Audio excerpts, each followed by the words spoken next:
Oh, so Manny, Mm. what is it that you remember the most about me?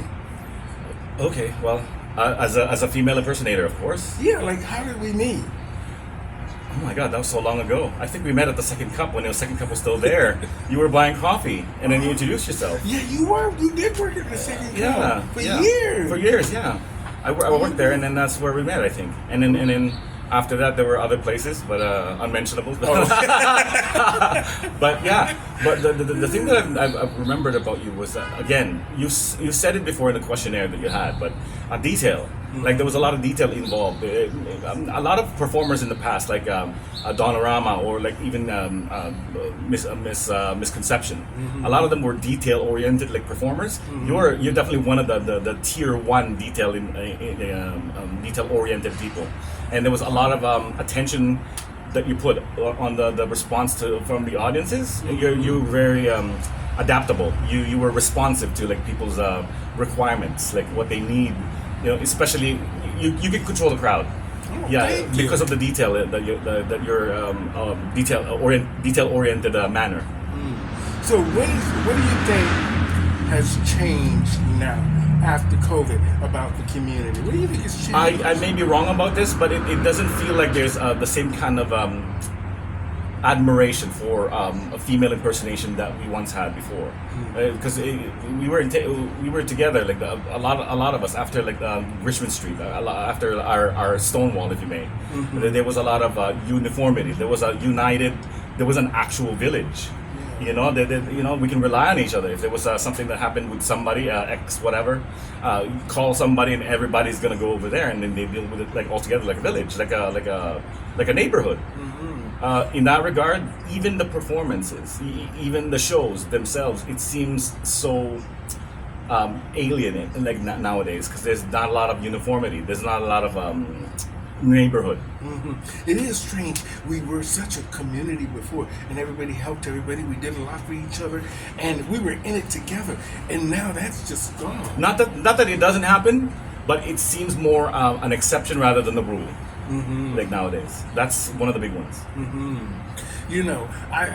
After all these years, I really it's hard for me to say this, but I really don't want to do any shows in the community. Why is that? I just think that it has nothing to do with the young generation. It's just that I'm not interested. How so? It's for some reason something has changed in me about I want to do things big. Like And I think Casino Rama big? What do you mean? Yeah, I mean big, even bigger than the casino. I'm going to do theaters and arenas. I think that I have outgrown the gay bars and the clubs, and it's not that I won't do it to help, but I'm not interested in doing that. I figured I've already done that. Well, it's now time to do something bigger and better. Forgive me, but it seems that your history will reflect that possibility. You can do something like that, and who knows? I mean, we'll have to concoct something. We'll have to figure out something that's a huge endeavor, and that can easily be done with your history, I think. Yeah. Well, I was talking to my agent, and she said the same thing you just said. With my history, we could fill theaters. We'd have to just include certain other people and do a few things differently, a little bit different than the way we did it before. Yeah, like a gimmick of some sort, like that actually works. That is topical or what have you, like something that's relevant to the messages that needs to be said. That's another thing about like drag. I find like female impersonation. A lot of like the messages that they convey tend to be very topical, and they tend to be very much the zeitgeist of society. Like there's something about what needs to be said in society often enough, and that kind of platform says a lot. Well, today when I was talking to my agent, she was talking about RuPaul's Drag Race, how it seemed to have declined all of a sudden. Like it's just sort of, nobody talks about it. Nobody wants to book the girls now because the price was too high for the performance, booking the performance. And then the locals were fighting against it so much because they weren't getting the work they used to get or getting the fee. It's hard to work in your community. They say one door closes, one other door opens. So that to me sounds like you got like a corner market that needs to be fed somehow. And so there you go. Well, this is the perfect opportunity. Now This is for the a lot perfect of the opportunity. girls Absolutely. to get to do a lot of things. Absolutely. A lot.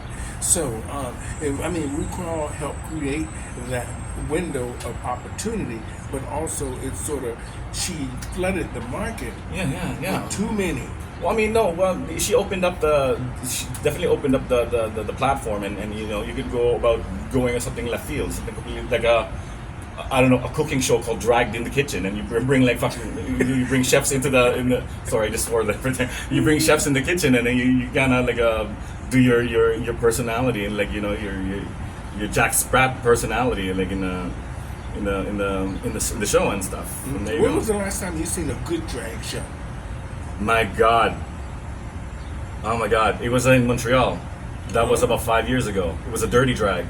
It was one of those ones where like the drag queen had a beard and she was singing. Well, how do you feel about drag queens with beards?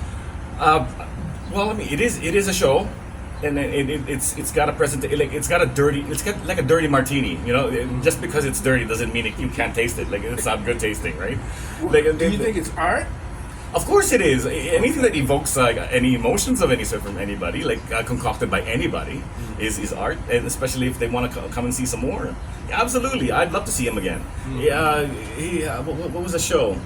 He was doing like it was a punk show, and she had this broken up doll dress, like she looked like a basically like a broken up doll. That sounds interesting. And she was like really angry, but at the same time, like she had like this other performer that was like served as like, remember Phyllis Diller had the husband Fang, but like hers was like a broken up Ken doll. Yeah. And it's like it'd be like she'd be beating him up and she'd be doing stuff to him and like that kind of thing, right? It was really it was really fancy. It was really fun. So now, what do you think about the new laws? I mean, they're not really affecting us as much, but it's kind of affecting us in a sense. The new Florida laws with them. I don't want to talk about the children part. I'd rather just talk about the banning of drag.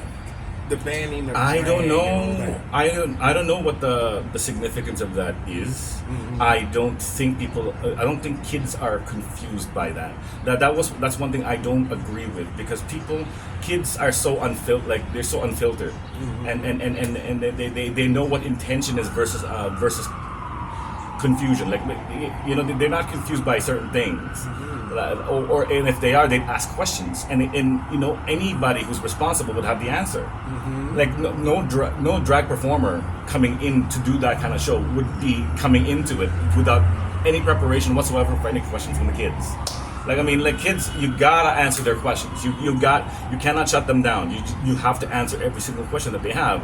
And I find that the community, having gone through a lot of emotional duress, have emotional intelligence that is responsive enough for that particular kind of situation. And I don't know. I think it's just people like being bored. They just want to do something. They're just looking for something to fight for, and that's maybe they are confused by the whole thing, and they're just projecting. You know what I mean? Kids, I mean, they see shows involving like what a SpongeBob SquarePants, or like all these things that can't be explained, and they're like radically like what the hell, like the anvils falling over, you know what I mean? There's certain things about them that like the dispel like reality, and yet they say that they're confused. Well, I heard this conversation with two men the other day, and I was just sitting there at Tim Hortons, and I was listening to them talking about that the community and the teachers are grooming the kids. And I'm thinking, we're not grooming anybody. Well, I mean, you know what they haven't done though? They haven't asked the kids questions. Maybe they should ask them first to see if they're confused. Otherwise, I don't know. They're making up like an agenda that doesn't really exist for the sake of like. A lot of female impersonators are very caring towards kids, like especially kids. Like the queer community loves kids. We're not that kind of like we're not predatory about kids, because we love kids. Like they need to learn a lot about what we've gone through, like what we can impart upon them. There's a lot of there's a lot of history. There's a lot of experience that we have that is not from the beaten path, and it's a lot of those questions they may have themselves without like us having to push our agenda to. We don't have an agenda. We just want to exist. Like, you know what I mean? So in regard answering your question, I think it's just people who are bored, looking for ways to express their own confusions and projecting on kids of all people, and they're the ones actually who become like the casualties in this particular war. To be honest with you, which is kind of sad, really, because they should learn a lot of like everything. Like they shouldn't be sheltered from a lot of things that shouldn't confuse them in the first place. They'll find the answers themselves. They'll find answers themselves. They always do. They're not that stupid. Kids are smart. Well, you know, next week is Pride. Yeah. What are you looking forward to the most? There's an energy to Pride that I love, and it seems a little broad and it seems kind of shaky and like on it's a little quiet abstract. this year. We would usually be already revved up. Oh, I'm not. I don't care about that because I know the meaning of pride. Coming into that, I'm proud of what we've done as a community, and I'm proud of what people have died for what this parade represents. This parade represents a lot of dead people. This parade represents a lot of fucking a lot of struggles. Absolutely, and people who are enjoying the merits of partydom, like may overlook that part of the whole thing. I don't. Coming into that, I'm proud of where we are, and I'm proud of being who I am and I'm allowed to be.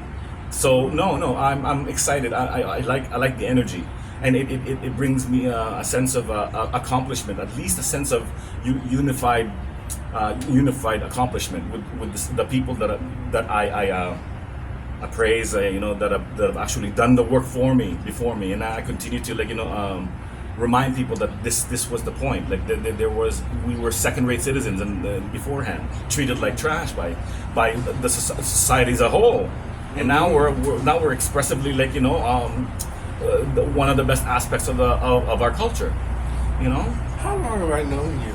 20 years. Oh my God. And we never had this real outward conversation. I'm so glad we're having this now. You know why I'm glad we're having this now? It's because I always thought you were smart, and once you start talking to me about the different projects you wanted to do, and I was telling you what I wanted to do, and you said, well, I'm going through this here right now, and and I figured we're all going through something right now, because the after effects of COVID and us trying to recover, either we're trying to recover from work, we're trying to recover emotionally, all of the relationships, whether it's from work or our partners and marriage, all these things are now different. COVID did a lot, man. COVID did a lot. It destroyed a lot of good things.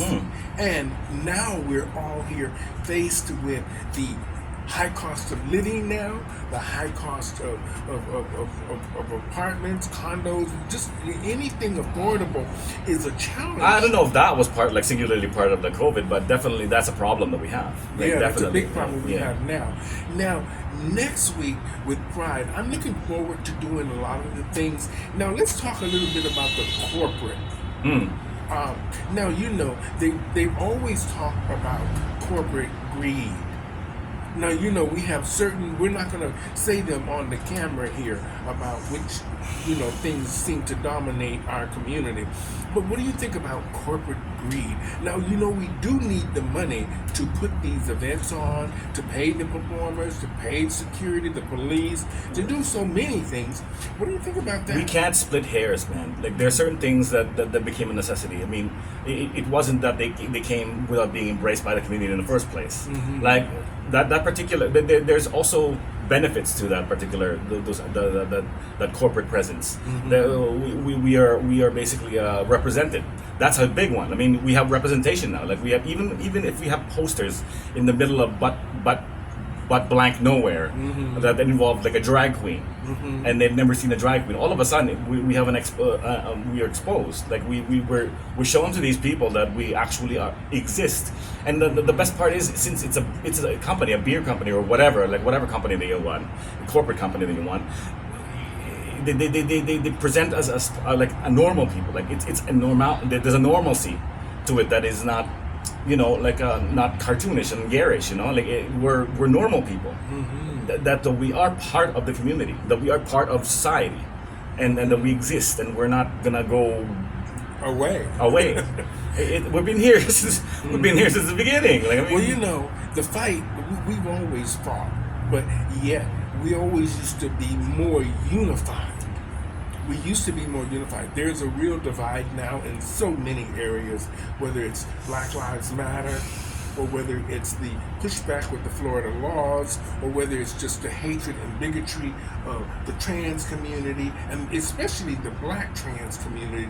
And then, of course, the divide in the country of its immigrants. And how do we move forward as a for our community? Number one, how do we heal our community? I think what we should be looking at is not the negatives. But to solve that problem is to look at the positives, and look at the accomplishments that we've done together, and remind everybody else that we have done that together. And without being together, those things would never be done. And in so noting and remembering that a lot of the reasons why people help in the first place is because it's simple human decency. It involves a lot of simple human decency, and if you forget that, then you become complicit to like the evils of like what you've said. Like the laundry list of problems happen because nobody does anything. What was that? What did Mrs. Roosevelt say again?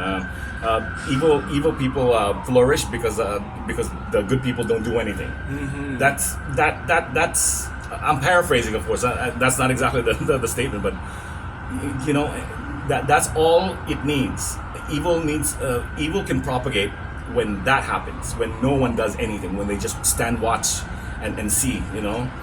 Well, I just saw a thing on the news with Trudeau proposing to invest more money into the LGBT community in a whole, so we're not struggling every year with trying to get corporate money to fund anything that we're doing within the community, whether it's arts. It's funny that we have to become like a class of some sort for us to like matter.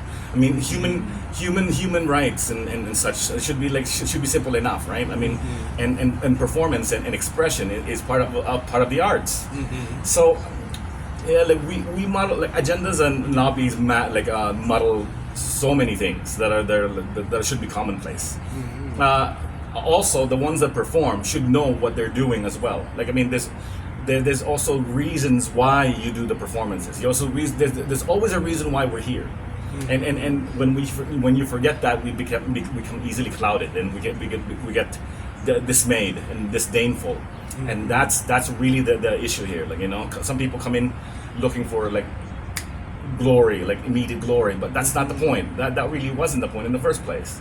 So in closing, let's say what do you think the young people should do? Because there's a lot of young drag queens that are getting this instant fame now, whether it's from RuPaul's Drag Race, or whether they're influencers on the internet, or they're beauty influencers, and all these young people and young drag performers, or young queens they call them, are now all over social media. What can they really be doing besides putting makeup on, which is a big pushback because women and these blue collar workers are now, most of us are online now, watching all of this. So what should the young queens or the young queer community, the woke community, is that what they call them? The woke community. What should they be doing? What should they do? Actually, the best answer I have for that is this. Okay, so if a person wants to be an actor, I'm just saying as an example, like a person who's emoting a character, they do their homework as to what the background is of that character. And then like for example, if they have like a historical figure like the Eisenhower, or they're doing Rommel, or like a Patton, or whatever, they're doing a character. They should study their history, right? And it's only good for your homework. It's only good for your presentation that you know the character that you're portraying. From if you want to portray Phyllis Diller, you gotta study what she's done. She was a phenomenal. Oh, she was a phenomenal person. She had so many obstacles she won against single-handedly, and all that. By that rationale, by that thinking, whenever someone puts on drag, like they should know what the original drag queens went through first, historically, studying what the history of the art was, the obstacles and their accomplishments in the past. So drag should have a message. Drag should have a history that we can easily throw around and say that this is what happened, this is why I do this is why it's relevant, and it should be that's a simple form of respect that needs to be shown by people who are doing drag in the first place. They need to study the history first. Otherwise, you're standing on nothing, or you wouldn't have the strength to know what you're fighting. Like there's a fight. There's always a fight. It feels like there's always representation, and there's always freedom of expression that comes with the whole thing. And if you only want to express for the sake of expressing, you may be standing on weak ground. You should know what people have died for. They have died, and they have been hurt, and they have been cast away by their own families. Homeless, oh my God! Now, like you said before, they should understand the history of what the other girls have done and what the community itself has done in the fight of trying to move us forward and get us equality and humanity and things that we deserve that should be just naturally given to us, or the fact that we work so hard to be a part and work hard. It is, yeah. Everything. Definitely. Be a part of everything continuously, and especially in our community, the drag community has really been there from the get-go. Now, the young drag these days, like I said, they're looking for that instant gratification. I'm a celebrity, I'm this and I'm this, because of what they see on the internet. But at the end of the day, once you get that little bit of fame and you got to go back home to your little small town communities, you're not going to get that pay. You're not going to get that respect. I think the kids are in for a real wake-up call. Yeah, well, okay. I get all of that, but in repeating what I said earlier, we look at the positives, because like whenever a small bumpkin person comes in from whatever into the main city to see a drag show, they don't just see a drag show, they see a message, and then they see the reasons, they see their own reasons as to why it's valuable. I mean, like it means something to them, and then when they're taking it home, they should remember that meaning, and I think that's what easily is forgotten by people. They see the reactions from the crowd, but they don't see the message it gave you, the individual. And just remember that when I saw my first drag show, I definitely was about the crowd's responding, but then I looked at the attitude, I looked at the costume, I looked at the movements, I looked at the song selection, and there is a reason behind why those things were chosen in the first place. And often enough, when they've had like some heavy situation they dealt with, it's the way they express their pain, and it's the way they kind of liberate themselves from the shackles of the painful reality that they just experienced. You know what I mean? Like the community has had a negative background. There's often enough a lot of negative history to a lot of these performers that we have, and you know this. And so when they come up there, it's often forgotten by people that these people, like they suffered for their art, their craft, and they did so much just to be able to do what they're doing. But it's funny you say that. Most of the young drag performers today, the reason I keep bringing up the young drag performers is because that's what I see a lot on social media, and they're considering themselves influencers now. And of course, they're looking at certain individuals on the internet that they look up to. Now, like you said, they haven't educated themselves about the real activists or the real people that have done the real work in the drag community. They don't even know who half of these workers are. Funny enough, I'm very certain, I'm convinced that a lot of these people who do that presentation of drag, the young ones, I mean, they might have their own battles that they were going through. That might not be too dissimilar to like the historical accounts of like past performers. It's funny, but if you get to know these individuals and actually get to hear about their stories, I'm certain that there's a battle that they're going through, and that's the reason why they're looking for that in the first place. And that may be the touchstone that you might need for to elaborate onto them that a lot of what you're going through is not dissimilar to what a lot of these performers have gone through in the first place, and that's the bridge that you might actually cross. That you might be able to like find some sort of uniformity with them. Well, you know, I always said that most of the time our drag, and back in our day, it was boots on the ground. We had to connect. We had to go from bar to bar. We had to march down to City Hall. We had to do the pride landlines. We had to do landlines. Landlines. That's so true. The Oh my God, that's so true. Oh my God. Landlines. Yeah. And we had to do boots on the ground. The kids don't have to do that now. They got the internet that does everything for them. But you forget though, they have their own struggles right now, and we may be overlooking that simply because we're convinced that we've suffered more. I think that everyone suffers all the same, and I think just because like someone is banal about it or someone just seems jaded about it doesn't mean that they actually don't live it. Like we just have to be careful that not to like like in reference to our own history, overlook that about everybody. And I think I'm convinced that anybody who choose to perform have their own battles, and that's all it is. It's just a matter of like a little bit of deduction. And I know most performers are smart, and they can read all of this already. Well, you know, I want to just say thank you. Today, you made this very interesting for me today because at first I was like, oh, I've had such a busy day, I can't do it. You was like, no, really? And then I was like, okay, let's just get it done. Now, in closing, what are you looking forward to most this year with Pride? What I find that I'm missing for me, even though I'm going to be very busy with the shows and I'm looking forward to doing all the things that I'm doing, I find that Toronto, this week would have already been buzzing. And I find that the city's on a low. Well, you know when you get used to And something. next week is Pride. Don't overlook the fact that maybe when sometimes you're used to something on a regular basis, since you're expecting it already. Not everybody has to be like excited about things. They're just doing their day to day, and since there's a laundry list of problems and laundry list of issues that they have to deal with beforehand that have accumulated because of COVID and yada yada yada yada. Much more so than the regular. And the regular years where everything was just expressively like happy go lucky. It's not so happy-go-lucky nowadays. Oh. So I mean, so just because we don't see them radically like expressing themselves that way, like in their incitement, doesn't mean that they're not excited.